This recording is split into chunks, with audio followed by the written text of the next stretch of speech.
Bismillahirrahmanirrahim. Inilah gerbang mulhamah. Jika dia sudah mengenal sisi buruknya dan juga mengenal sisi baiknya.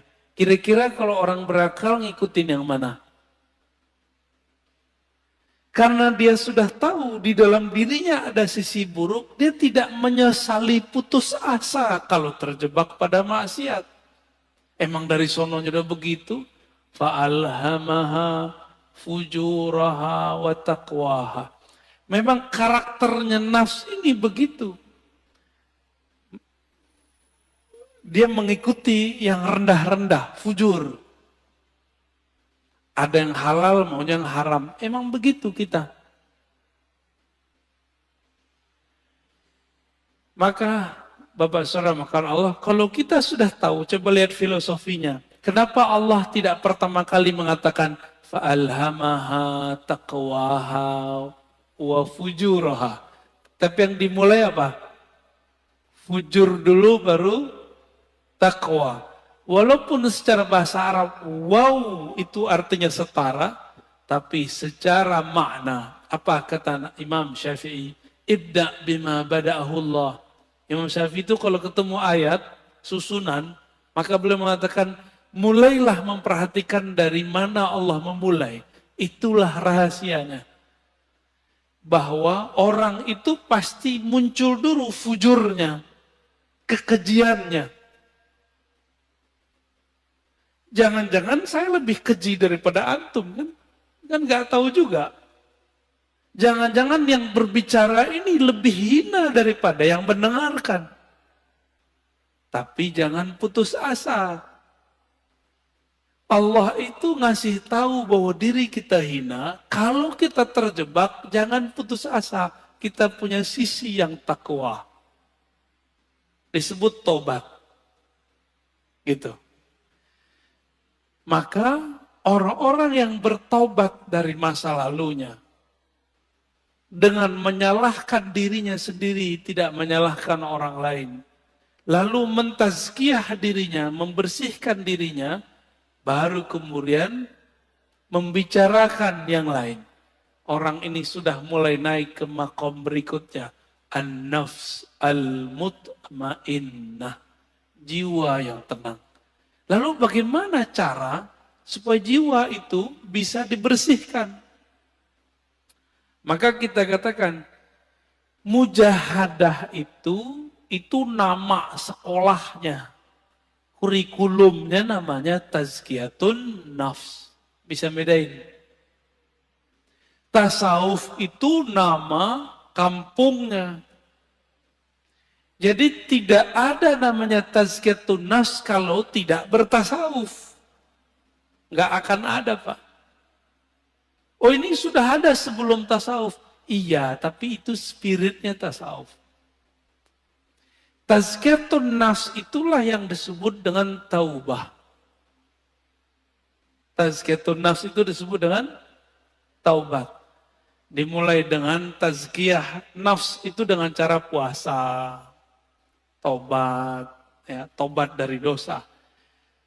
Jadi kalau kita turunkan tasawuf, mujahadatun nafs, apalagi tazkiyatun nafs, begitu modelnya.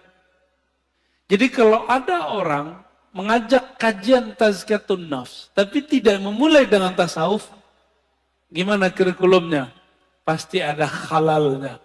Pasti ada kelemahan-kelemahannya.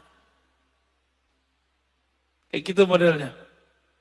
Ya, karena nggak tahu petanya tadi dimulai dari jiwa yang empat. Ammarah, lawamah, mulhamah baru masuk mutmainnah. 4 aja udah cukup dulu sebelum yang 3 yang lain. Jadi taubat itu bukan saja dengan cara mencela maksiat kita. Taubat itu dengan cara tazkiyah, itu pertama. Lalu tahliyah yang kedua. Apa arti tazkiyah? membersihkan diri dari yang kotor. Kita kalau mau sholat, tubuh kita kotor. Kita langsung sholat atau mandi dulu? Mandi itu namanya tazkiyatun nafs. Mandinya orang-orang maksiat, tobat. Supaya simbol dan maknanya nyatu, maka ada namanya mandi tobat. Nah, pernahkah kita mandi tobat? Maka mulai pagi ini, coba Bapak sekali sehari niat kalau mandi itu mandi tobat. Mau ngamalin? Ya. Jadi ketika kita mandi, kalau mandi tobat berani nggak pakai celana? Maka pakai kain basahan. Kecuali antum bukan mandi tobat. Pakai kain basahan atau pakai celana kita mandi. Cara mandinya gimana? Mulai dari wudhu. Lamain di kaki, siram kaki kita dulu. Udah siram kaki, mulai pundak. Baru kepala. Niatkan, ya Rob, ampuni dosaku. Jadikan dosaku hanyut seperti hanyutnya daki-daki di badanku dengan air ini. Dalam hati kita ngomong. Itu cara mandi tobat. Dulu mandi tobatnya cuma diajarkan di surau-surau, zawiyah-zawiyah. Ini sekarang kita bagiin aja lah. Ya. Lama amat antum mau jadi orang bener. Kita juga lama menjadi orang bener. Dulu harus ngaji dulu. Nah, sama-sama belajar bener kita. Ya.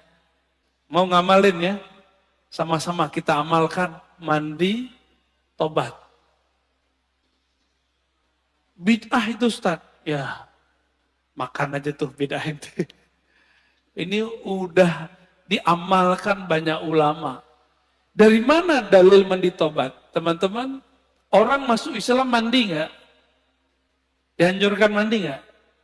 Bener. Maka ada mandi dari kafir masuk Islam. Dari situ ulama kita ngambil. Kita sudah Islam. Melakukan maksiat, udah tahu lebih gede nggak dosanya? Lebih gede dosanya. Maka secara batin lebih kufur. Masuk lagi ke ranah iman, kita mandi lagi. Dari situ dalilnya. Ya. Jadi mandi tobat bukanlah bid'ah, mandi tobat adalah sesuatu yang lebih sunnah daripada mandinya orang kafir masuk Islam. Orang kafir masuk Islam wajar. Dia tadinya kafir. Sekarang masuk Islam. Kita ini sudah Islam. Tapi melakukan kerjaan orang-orang kafir. Lebih kufur enggak? Lebih wajib enggak kira-kira mandi tobatnya? Menurut saya itu lebih wajib. Ya, coba mandi tobat. Ini amalan para wali Allah. Para wali Allah itu teman-teman sahabat-sahabat karena Allah, amalan intinya itu tobat. Tobat itu adalah praktek tazkiyatun nafs. Ini ada orang ngaji tazkiyatun nafs tapi nyalahin ini, nyalahin itu nggak benar tazkiyatun nafsnya. Kalau mau jadi diri kita benar, orang lain benar, mulai dari tobat. Tobat itu isinya apa? Muhasabatun nafs wa nadmuha. Menghitung-hitung kesalahan diri lalu menyesalinya. Maka Nabi berkata, an-nadamu taubah. Hadis sahih. Yang disebut tobat itu kamu menyesali. Bagaimana mungkin menyesalinya kalau tidak pernah menghitung kesalahan diri sendiri? Pernah nggak ngitung kesalahan kita? Yang ada kita ngitung kesalahan orang. Kesalahan gitar, kesalahan musik. Musik lagi yang disalahin. Orang teman lagi yang disalahin. Itu di luar nggak ada minum khamar. Itu tua, kalau nggak diminum, nggak masalah kan? Masalahnya antum minum itu aja. Baik. Tasawuf, dalamnya apa? Mujahadatun nafs. Dalamnya lagi apa? Tazkiyatun nafs. Inti tazkiyatun nafs apa? Taubat. Ciri-ciri orang tobat, dia suka mencari kesalahan dirinya sendiri. Bukan kesalahan orang lain, apalagi kesalahan kelompok lain. Paham? Apalagi kesalahan torikot lain, manhaj lain. Kalau di dunia kerja, ciri-ciri orang yang sudah tobat, pribadi tobat, dia kalau ada kesalahan dalam pekerjaan tim, tidak suka menyalahkan kawannya, tapi dia suka menyalahkan dirinya sendiri.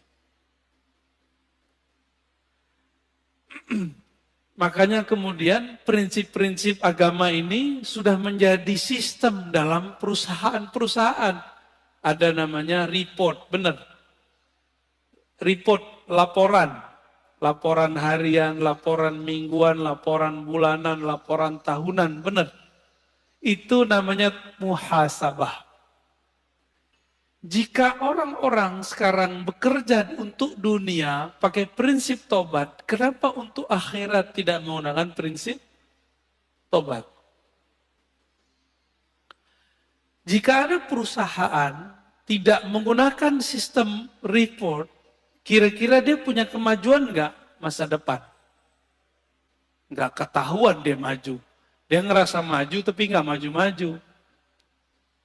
Samalah kira-kira begitu. Jika seorang jiwa, suatu kelompok sibuknya dengan kesalahan orang, tidak sibuk dengan kesalahan diri sendiri, spiritualnya nggak naik-naik. Ya, jumlah orangnya bisa tambah banyak, tapi jiwa mereka tidak berkualitas. Di dalam Al-Quran, Allah berfirman, "Wajahidu fillahi haqqa jihadih." Dan berjihadlah, bermujahadalah. Ya. Jahidu artinya bermujahadahlah. Fillah. Jadi ada dua, jihad itu fi sabilillah, sedangkan mujahadah fillah. Bisa bedain? Jihad di jalan Allah. Kita sedang memperjuangkan agama Allah, itu jihad fi sabilillah. Tapi kalau kita sedang melawan diri sendiri, itu namanya jihad fillah. Jihad mengalahkan diri, memenangkan Allah, itu namanya surat Al-Hajj ayat 78. Ini dalilnya kita. Kalau orang bertanya dalil, apa dalil mujahadatun nafs? Ini dia.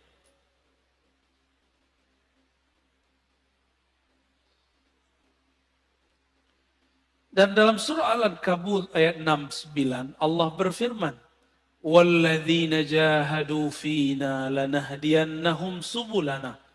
Orang-orang yang bermujahadah, yang bersungguh-sungguh melawan dirinya untuk mendapatkan ridho kami.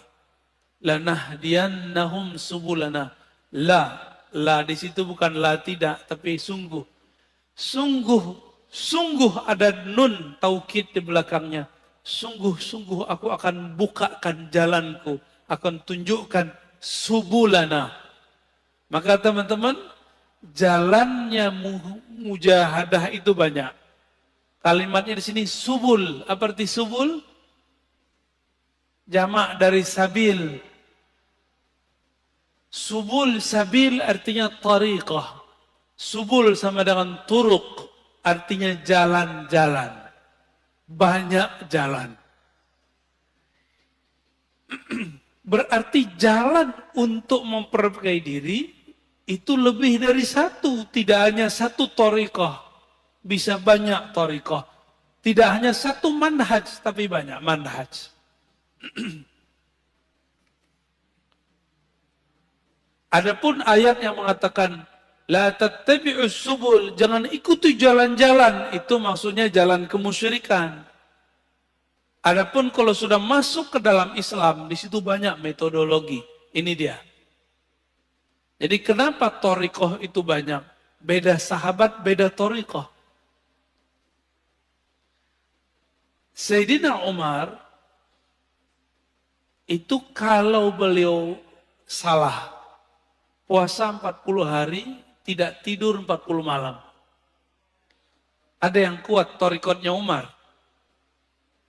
Ada yang kuat thariqat Umar? Bid'ah enggak? Pernahkah Nabi mengajarkan kepada Umar, "Hai Umar, puasalah kamu 40 hari, janganlah tidur 40 malam." Ada enggak dalilnya?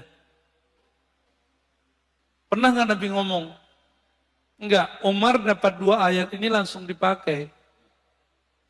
Maka Umar itulah dalilnya. Dan itu ada di Sahih Bukhari. Jadi 40 mujahadah, 40 khalwat, puasa siang hari, tidak tidur malam hari, bukan berarti itu over, bukan. Itu thariqahnya sahabat.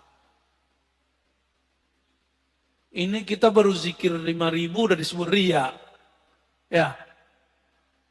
Kita baru kemudian gak tidur malam hari disebut berlebihan.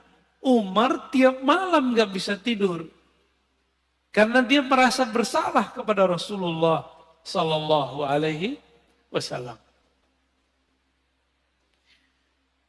Ilmu tazkiyatun nafs ini hanya ada di thariqah sufi. Sekarang banyak orang menyerang thariqat sufi. Kira-kira bisa benar gak dirinya? Gak bisa benar, Pak. Kita mau tazkiyatun nafs, tapi orang ahli tazkiyatun nafs kita serang. Bisa benar gak kita? Gak bisa benar. Ya. Tasawuf itu ada menyimpang. Kan kita udah jelaskan dari awal. Tidak hanya di kalangan sufi, di kalangan ahli fikih aja ada penyimpangan. Di kalangan ahli hadis aja ada penyimpangan. Apalagi di kalangan sufi. Lalu gimana supaya tidak menyimpang? Maka ilmu itu mesti bersanad kepada ahlinya. Selesai masalah sebenarnya. Bolak-balik situ aja, Pak. Ya. Ini perintah bukan? Wajahidu fillahi haqqa jihadih. Surat Al-Hajj 78. Bermujahadahlah kamu melawan dirimu untuk menemukan Allah. Dengan haqqa jihadih. Dengan perjuangan yang sebenar-benarnya. Ini wajib bukan? Ini bukan sunat, Pak. Maka bertasawuf itu wajib atau sunat?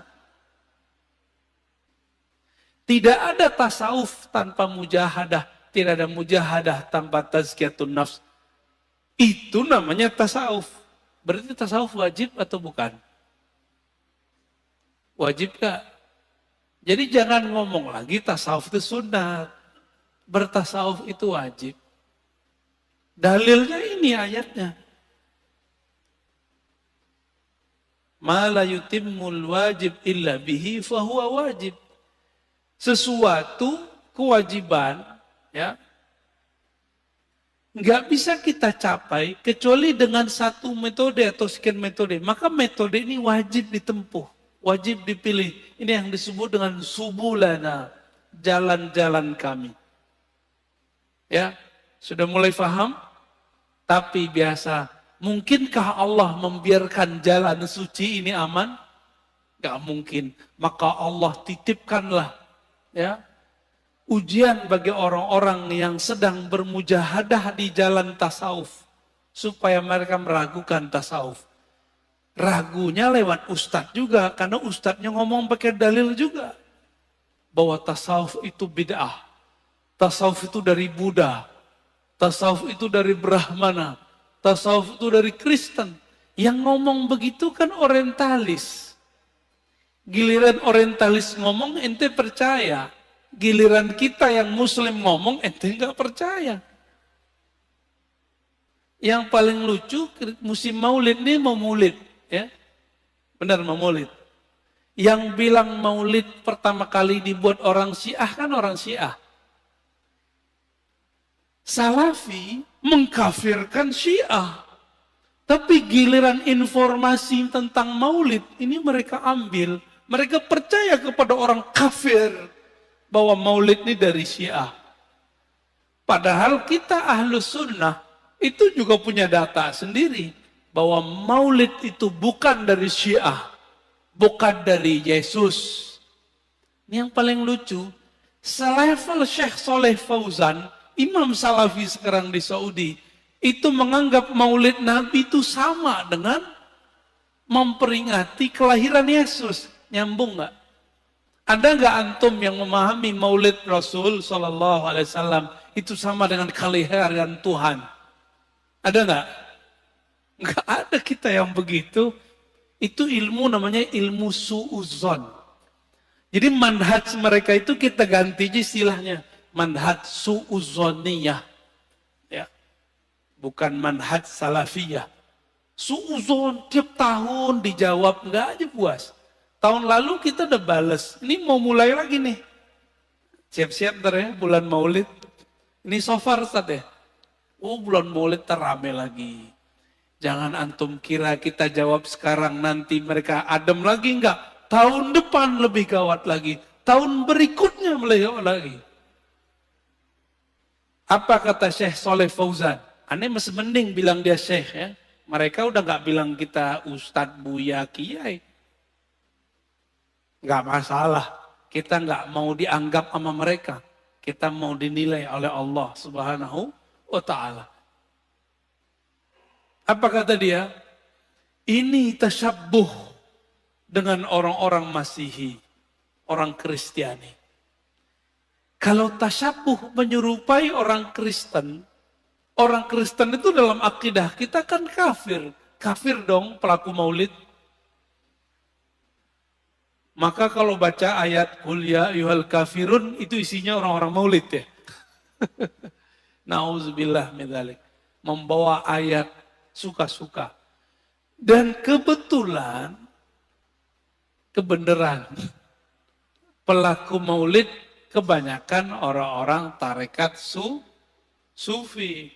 Orang Betawi itu dulu gurunya sufi Pak. Makanya di kampung-kampung Betawi nggak ada namanya bulan seri bulan maulid sama Ramadan dua aja.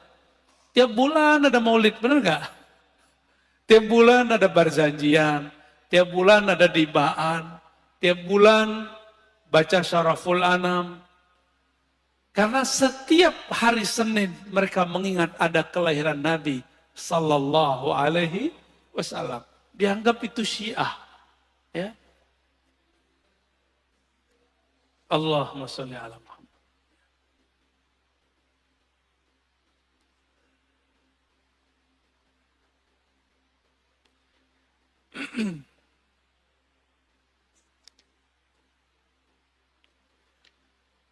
Tadi saya sudah hantarkan bahwa jiwa kita awalnya adalah an-nafs al-ammarah bisu, mengajak kepada keburukan.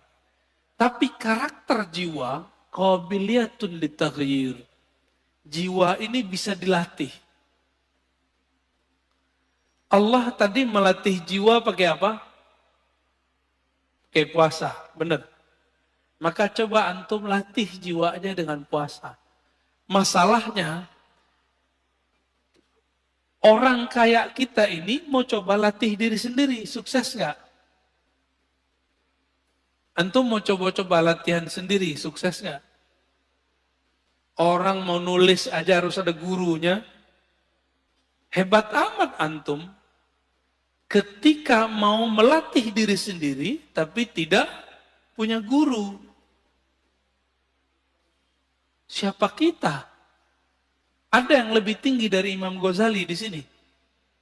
Imam Ghazali butuh guru nggak? Berguru dia kepada Abu Ali Al-Farmadi. Imam Nawawi berguru nggak? Berguru. Imam Subuki berguru ke Imam Athaillah Sakandari. Ibn Athaillah Sakandari pengarang hikam berguru kepada Imam Al-Mursi. Imam Al-Mursi orang alim panjang umurnya, sahibul mukasyafah, berguru kepada Abul Hasan Syazili. Abul Hasan Syazili berguru kepada Ibnu Mashis. Begitu mereka. Muhammad Bahauddin Shah Naqsyaband berguru kepada gurunya Mir Kulal. Mir Kulal berguru kepada Baba Samasi. Hatta Syekh Abdul Qadir Jilani berguru kepada Hamad Ad-Dabbas. Nggak ada yang nggak berguru. Antum aja yang sok-sok hebat nggak berguru. Ya, hebat amat itu nggak berguru. Buat torikot sendiri ya. Ya, buat manjat sendiri ya silakan. Man la syaikha lahu la yuflih abadan. Siapa yang tidak berguru tidak akan pernah sukses selamanya. Siapa yang belajar bahasa Inggris nggak berguru nggak akan sukses berbahasa Inggris. Siapa yang tidak berguru untuk bahasa langit, dia tidak akan bisa berbicara dengan bahasa langit. Itu bahasanya ya. Horornya kira-kira begitu. Malaikat itu kan makhluk langit. Jika karakter mereka mau kita pinjam, maka ini bahasa-bahasa mereka kita harus pahami. Bahasanya bukan bahasa mulut. Ya. Maka wajib seseorang itu berguru bertarekat ketika mau tazkiyatun nafs. Nggak bisa pengajian kita begini Bapak. Ini cukup untuk keilmuannya. Setelah diilmui baru masuk kepada prakteknya.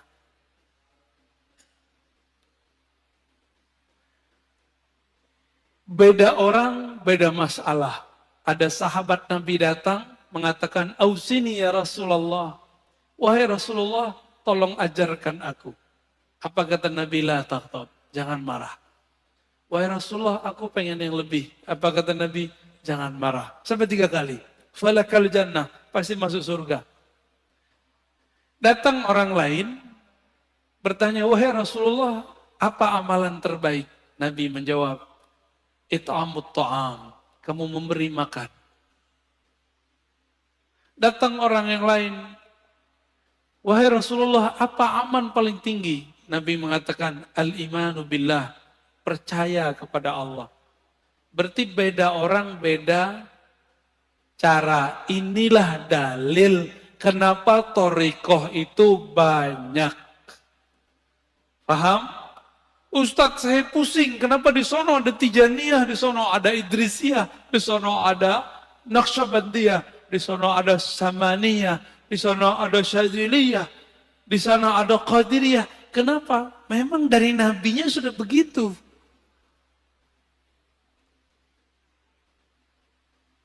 Antara Sayyidah Aisyah beda thariqah dengan Sayyidah Juwairiyah dan Safiyah. Sayyidah Aisyah, thariqatnya thariqat ma'rifat, ngaji. Sayyidah Safiyah, thariqatnya thariqat zikir. Makanya Sayyidah Safiyah dan Juwairiyah, dia punya biji-biji 4.000. Dan Nabi tidak pernah membid'ahkannya. Nabi cuma melihat orang ini, istrinya sudah naik makom. Maka ada zikir yang ngitung, ada zikir tanpa menghitung. Enggak seperti kelompok sebelah bilang, ini menghitung bid'ah. Enggak ada di lafaz hadisnya bid'ah. Malah Nabi biarin itu ya. Sedangkan Sayyidah Aisyah, thariqahnya ngaji. Maka Aisyah itu kalau di rumah debat mulu. Debat sama Nabi. Masa sih Rasulullah terturun lagi ayat. Jadi karena Aisyah tuh banyak ilmu turun. Jadi kadang-kadang Ustadz Kiai ini kalau punya istri cerewet dikit bersyukur. Nanti ilmunya keluar.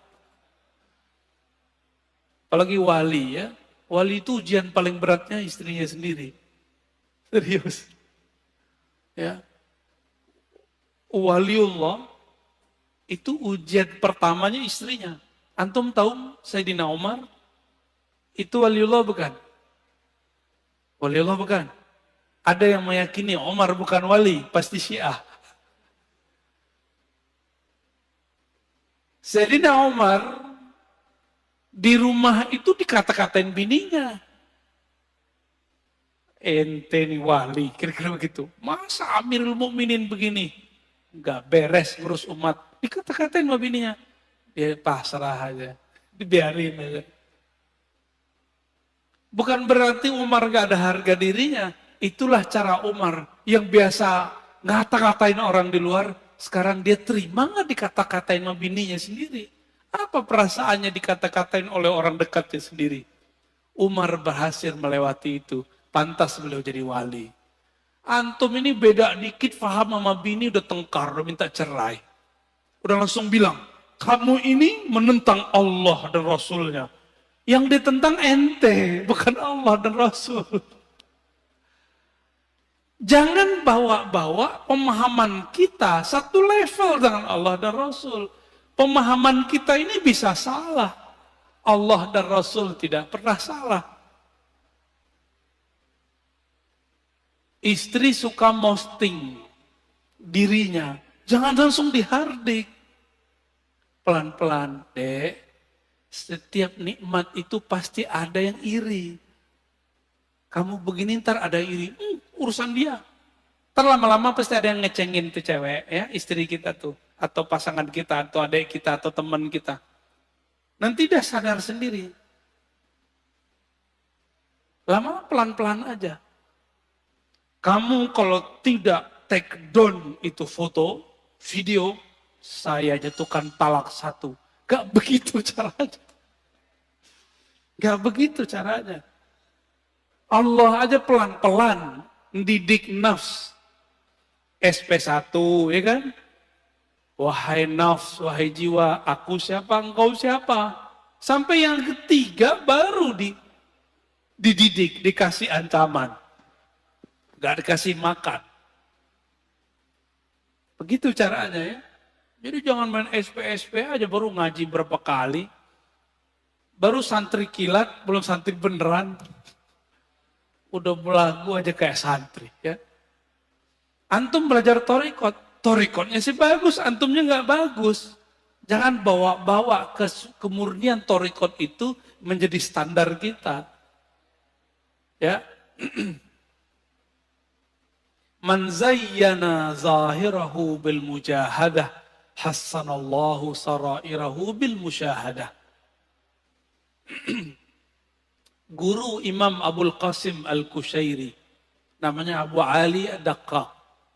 Abul Qasim Kushairi ini punya murid Abu Ali Al-Farmadi. Abu Ali Al-Farmadi punya murid namanya Ghazali. Dan Yusuf Al-Hamadani. Yusuf Al-Hamadani umurnya panjang, ilmunya sama dengan Ghazali. Yusuf Al-Hamadani punya murid, namanya Imam Abdul Khaliq Wujudawani, melahirkan nanti Thariqat Naqsyabandiyah di Uzbek. Di Baghdad dia punya murid Abdul Qadir Jilani, muridnya mendirikan Thariqat Al-Qadiriyah. Makanya Qadiriyah Naqsyabandiyah ini gak boleh tengkar Pak, ini saudaraan. Karena syekhnya ke atas ketemu. Ya. Kakek gurunya namanya Abu Ali Ad-Daqqaq menurunkan sebuah rahasia. Kenapa kita mesti mujahadah? Man zayyana zahirahu bil mujahadah. Siapa yang menghiasi dirinya, menyibukkan dirinya yang zahir. Yang zahir ini puasa, banyak rukuk sujud, banyak tobat, banyak menempa diri jiwanya, maka Allah akan sempurnakan, indahkan sirnya. Hassanallah sarairahu bil musyahadah. Allah akan bukakan jiwanya dengan menyingkap sesuatu tentang dirinya. Dan syukur-syukur sampai kepada musyahadah, memandang kepada nama Allah, fiil perbuatan Allah, sifat Allah, syukur-syukur Allah petunjukkan ihsan bertemu dengannya. Maka orang-orang yang tidak sibuk mendidik dirinya karena dia tidak punya guru, orang-orang ini tidak akan pernah sampai kepada Allah. Kenapa? Mikir, ini antum kalau nggak punya guru, mandang zikir 100 aja lama. Tapi kalau punya guru, jangankan 170.000 aja dijabanin. Coba aja kalau punya guru. Sekarang coba sebut zikir 70.000, kebayang berat gak? Jangan dengan 70.000. Kita bilang, zikir ya pagi sore 1.000, antum pasti langsung kabur. Ya, tidak boleh ikut kajian saya kecuali paginya dan sorenya zikir 1.000. Pasti nggak ada yang datang. Atau doang. Ya, itu zikir. Nah, nanti ada bab setelah ini, insya Allah di bulan depan kalau umur kita panjang. Pengurus mintanya 2 kali. Tapi kalau 2 kali sayanya nggak kuat ya. Semoga nanti ada waktu. Nanti ada bab tentang zikir. Jadi jangan langsung ke zikir. Mujahadah dulu diri baru masuk ke zikir.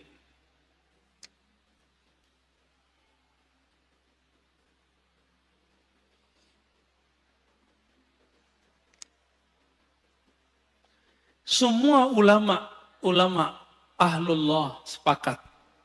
Jalan menujunya dimulai dengan mujahadatun nafs. Melawan diri sendiri. Tadi udah paham? Di dalam mujahadah ada apa? Tazkiyatun nafs. Dalam tazkiyatun nafs ada apa? Taubat. Maka at-taubah bidayatut tariq ilallah. Taubat itu spirit dari tazkiyatun nafs adalah awal dari membuka jalan menuju Allah. Siapa yang tidak mulai dari jalan ini, maka dia tidak akan sampai kepada Allah. Mata tolong hati-hati hijrah. Hijrahlah fikrah dengan pemahaman yang benar. Hijrahlah mazhab dengan mazhab yang sahih. Hijrahlah thariqah. Dari thariqah nyalahin orang, serang nyalahin diri sendiri. Dari thariqah memandang aib orang, memandang aib diri sendiri. Disebutkan di kitab ini bagian terakhir yang mau kita katakan. Orang yang di dalam dirinya masih ada aib, pasti memandang orang lain dengan aib. Ini rumus. Man kana fi nafsihi aibun yara fi ghairihi aiban. Siapa yang melihat dirinya, yang tidak melihat dirinya punya aib, yang tidak sadar ada kesalahan dalam dirinya, pasti dia akan menyalahkan yang lain. Maka saya ini banyak aib, makanya saya masih sering nyerang-nyerang kelompok sebelah ya. Tapi kita, kenapa nyerang kelompok sebelah? Karena kita diserang bertubi-tubi setiap hari, setiap saat.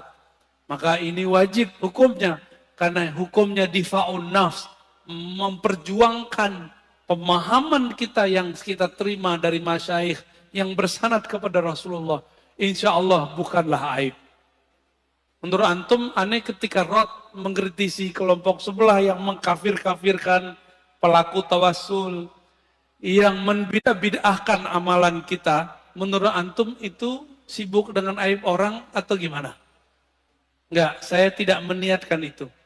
Saya ketika menanggapi kelompok yang menyalah-nyalahkan ulama kita, saya meniatkan untuk memperkuatkan diri kita dan jamaah kita. Ya, bukan mau cari-cari lawan. Mereka yang cari lawan. Kita dari dulu ibadah tenang-tenang aja kok ya. Maulid tenang-tenang aja, zikir tenang-tenang aja. Tiba-tiba mereka datang nyalah-nyalahin. Sekarang kita ngomong membalas, mereka tuduh memfitnah. Benar gak? Berarti yang playing victim siapa?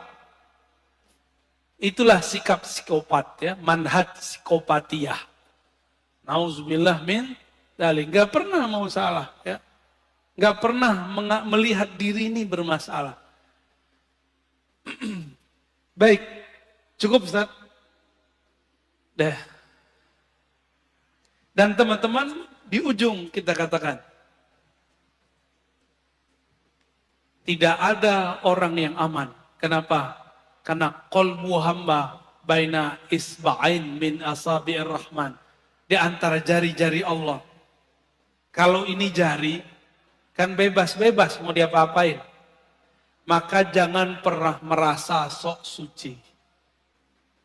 Ya. Setiap hari antum harus menuduh diri sendiri, bukan menuduh orang lain.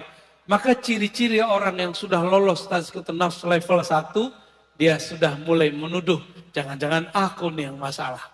Ya, maka di akhir beliau mengatakan, apa kata beliau? Al-mujahadah aslun min usulit tariq as-sufiyah.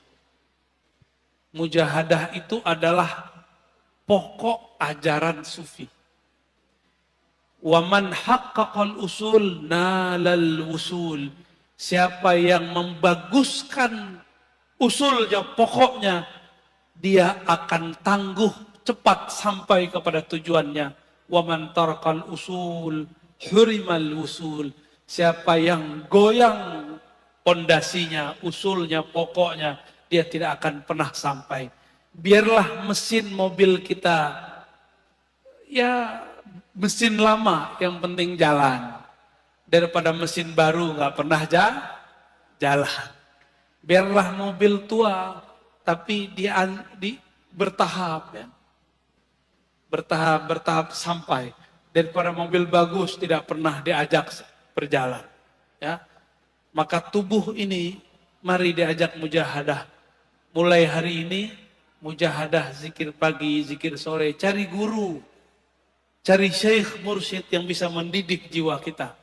Yang dia juga tidak pernah menyalahkan orang lain. Yang dia fleksibel seperti Nabi. Jika orang ini datang diajarkan dengan zikir A. Jika orang ini datang zikirnya A tapi jumlahnya tidak sebanyak B. Jika orang ini datang kemudian beliau pun lebih fleksibel. Begitulah ciri-ciri al-mursyid kamil mukammil. Dia bisa memahami muridnya, bukan pengen dipahami muridnya. Wassallallahu ala Muhammad.